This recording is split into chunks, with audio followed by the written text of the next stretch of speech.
Hello everyone, मैं प्रीति कोठारी एक और नए वीडियो के साथ। और आज हम केपीएस टीजीटी मैथ्स 2023 का जो हम पेपर सॉल्यूशन कर रहे हैं उसका 141 से 145 तक के क्वेश्चंस आज हम करेंगे। ठीक है, अगर आपको वीडियो पसंद आती है तो लाइक सब्सक्राइब जरूर करिए। देखो, अब इसमें 141 जो क्वेश्चन नंबर 141 है, इसमें क्या लिखा है? ABCD is a quadrilateral. ये गिवन था ABCD एक quadrilateral in which AB is equals to BC।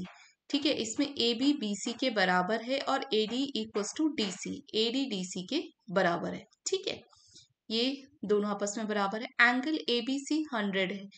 ये पूरा का पूरा जो एंगल है ना, ये 100 डिग्री का है। ठीक है, फिर बोल रहे हैं ADC कितना है? ADC ये जो है 40 डिग्री का गिवन है, राइट। तो एंगल BCD कह रहा है, ये एंगल BCD ये फाइंड आउट करना है आपको। सबसे पहले मैं इसको ट्राइंगुलर फॉर्म में अगर हम करना चाहे ट्राइंगल बना करके, तो देखो ये दोनों के दोनों साइड बराबर हैं, तो ये जो ट्राइंगल बन के आया है, ये आपके पास आइसोसेलेस ट्राइंगल होगा। इस आइसोसेलेस ट्राइंगल में जब दो साइड्स इक्वल है, तो इसके ये वाला एंगल इसके एंगल के बराबर होगा, राइट। ये 100 डिग्री का है, तो डेफिनेटली ये कितना, इन दोनों का सम 80 डिग्री होना चाहिए। 80 डिग्री और दोनों के दोनों एंगल्स बराबर हैं, तो इसका मतलब ये 40 डिग्री का होगा और ये भी 40 डिग्री का होगा, राइट। ये देखो, अगर हम बात करेंगे अब इस वाले ट्राइंगल की, तो ये भी आइसोसेलेस ट्राइंगल होगा। ये वाला एंगल इस एंगल के बराबर होगा। तो अब इनकी वैल्यूज कैसे निकाले? देखिए, ये 40 डिग्री है और 180 डिग्री का पूरा ट्राइंगल एंगल सम होता है। 40 डिग्री है आपके पास, तो इसका मतलब ये 140 डिग्री का होगा इन दोनों का सम। दोनों इक्वल हैं क्योंकि आइसोसेलेस ट्राइंगल बन रहा है, तो ये भी 70 डिग्री होगा, ये भी 70 डिग्री होगा। उन्होंने यही पूछा था, एंगल BCD पूछ रहे, तो आप इन दोनों का सम बता दीजिए, जो कि 110 होगा। नेक्स्ट देखते हैं कि इफ अ ट्राइंगल ABC जो है वो सिमिलर है, it's a similar triangle QRP के। ठीक है, फटाफट से दो ट्राइंगल ड्रॉ कर लेते हैं। वहां पे तो आपको ये करने की जरूरत नहीं है, आप डायरेक्टली फॉर्मूले से कर लेना। ठीक है, अब ये दो ट्राइंगल मैंने बना दिए PQ, सॉरी हमें वही मेंशन करना पड़ेगा जो यहाँ पे है। तो यहाँ पे ये Q होगा, ये R होगा और ये P होगा। ठीक है, अब उन्होंने कहा इन दोनों का एरिया का रेशो भी दे दिया। आपको इतना पता होना चाहिए कि area of triangle ABC upon में एरिया ऑफ ट्राइंगल PQR जो होता है, ये मैंने ये जो ट्राइंगल वाला चैप्टर है क्लास 10th का, उसमें मैंने इसका एरिया डिफाइन किया हुआ है एक मतलब शॉर्ट वीडियो में, तो उसको आप देख लेना। तो देखो, ये हमेशा इसकी जो कॉरस्पॉन्डिंग साइड्स होती है, जैसे AB और QR है, कितना AB अपॉन में QR, इसकी इसकी क्या होती है, ये हमेशा स्क्वायर के इक्वल होगा। इसका एरिया हमेशा इसके रेशो के स्क्वायर के बराबर होता है। वैसे ही आप नेक्स्ट निकाल सकते हैं।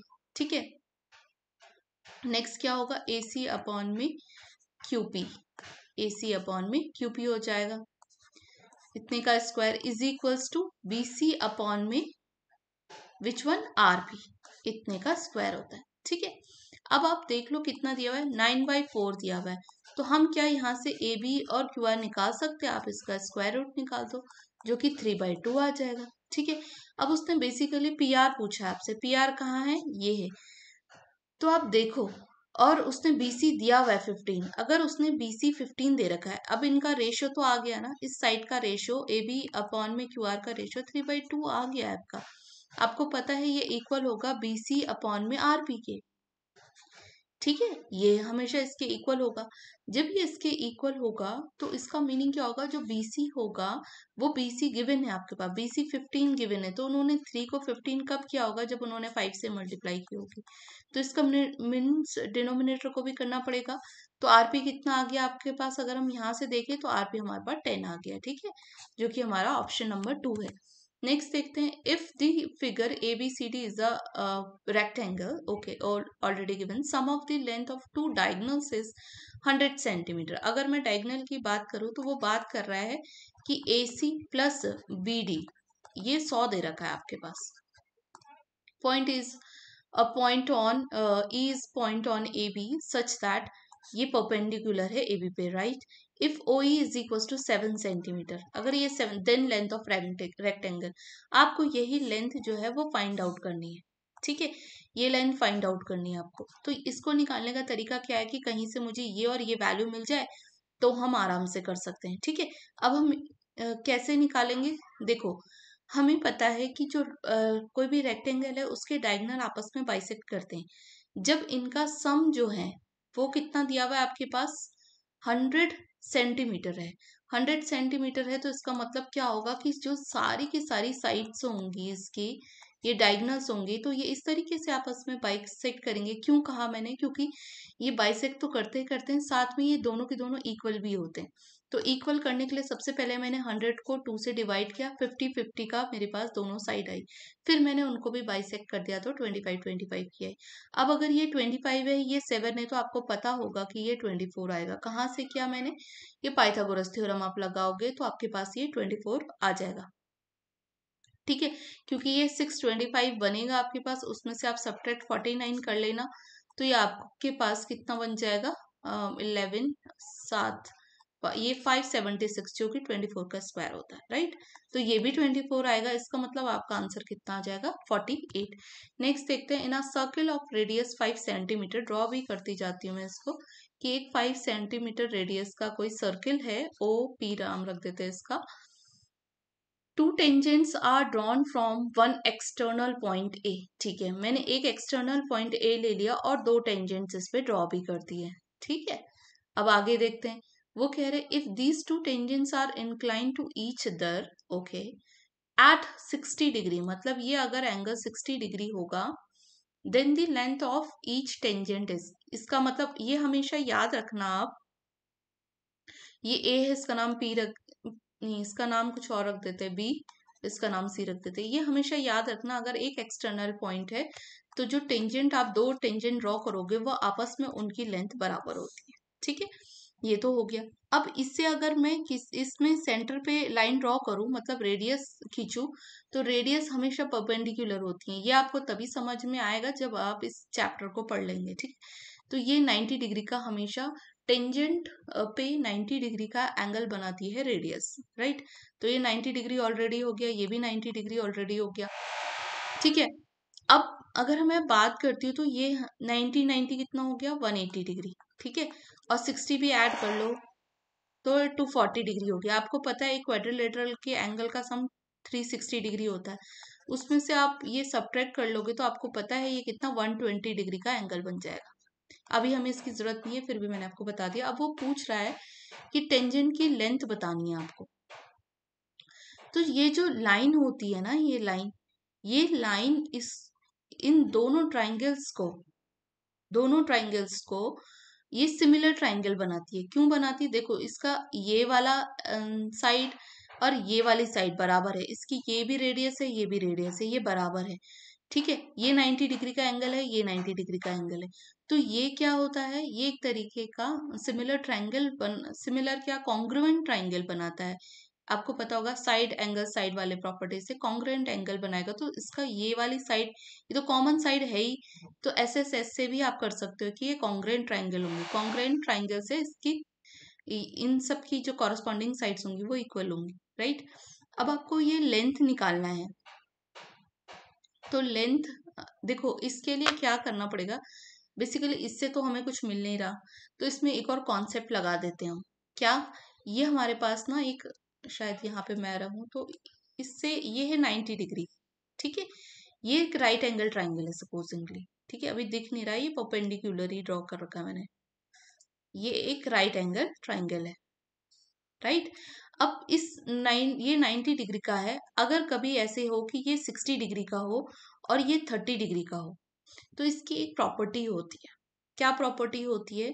कि जो 60 के ठीक सामने वाली साइड होती है उसको हम √3 रेशो में ये डिवाइड करता है, यूनिट। ठीक है, 30 वाली को 1 यूनिट में, और 90 के ठीक सामने वाली को ये 2 यूनिट में डिवाइड करता है। ये आपको ध्यान में रखना पड़ेगा इसका रेशो। तो अब देखो ये हमारे क्यों काम आ रहा है, कि ये होल 60 डिग्री का था, तो क्या हम इसको ऐसे कर सकते हैं कि ये जो 60 120 हम लेके आए थे, देखो अब ये 60 डिग्री का था पूरा, तो ये कॉन्ग्रुएंट ट्राइंगल है तो इसके एंगल्स तो बराबर ही डिवाइड होंगे, तो ये 30 30 का हो जाएगा। ये 60 का है तो ये 60 60 का भी बन जाएगा। ठीक है, अब देखो इसके ठीक सामने वाली 30 के ठीक सामने वाली जो साइड होगी वो 1 यूनिट में डिवाइड करेगी, लेकिन ये जो 60 डिग्री के ठीक सामने होगी ये √3 यूनिट में डिवाइड करेगी।